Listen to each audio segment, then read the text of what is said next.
Happy Wednesday, everybody. Scott Riley, the Market Update Desk, July 2nd.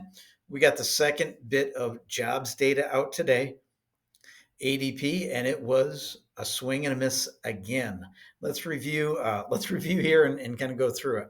So the ADP report showed that there were not job creations, but a negative, so job losses, negative 33,000, much weaker than the initial forecast of about 95,000 creations.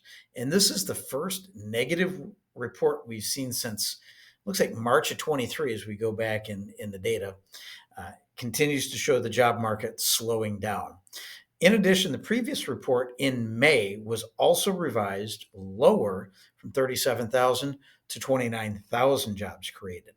Now, the biggest area of weakness was small businesses. Again, 1 to 49 employees, they lost 47,000 jobs.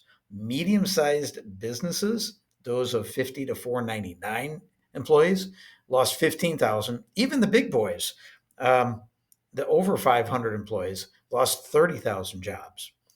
Goods producing businesses added 32,000 jobs, while service provider companies lost 66,000. Let's go a little bit more into the depths of where these numbers are coming from. Professional business services and education services lost a combined 56,000. 56,000 and 52,000 respectively. So just between the two of those, that's 108,000. Leisure hospitality was the strongest sector. They added 32,000, which is interesting because we're showing a slowdown, specifically in international travel.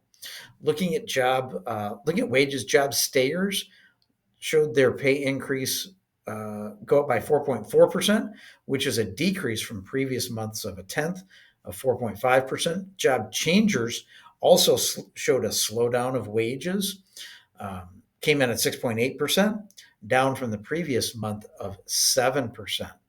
Now, geographically, the Midwest and Western U.S. saw the strongest concentration in June, declining by 24,000 and 20,000 respectively. Meanwhile, Northeast shed 3,000 jobs. The Southern U.S. was the sole region tracked by ADP to increase jobs, and they saw an increase of 13,000. So real interesting numbers there as we're looking through it. Now, I've seen a few things lately from different Fed members. Waller last week, and there were some comments by Fed Chair Powell on Monday that may open the door to possibly a rate decrease in July.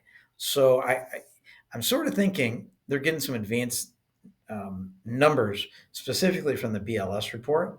I'm going to guess that's going to be a fairly big miss, in addition to significant negative revisions from the previous 2 months, because this employment component is a big part of their decision process with their dual mandate of inflation and job stability. We've seen inflation, which is their big thing, stay pretty steady outside of January, February, which were some very curious numbers that came out when you got into the weeds of it. So we're on the lookout, waiting to see what this could be.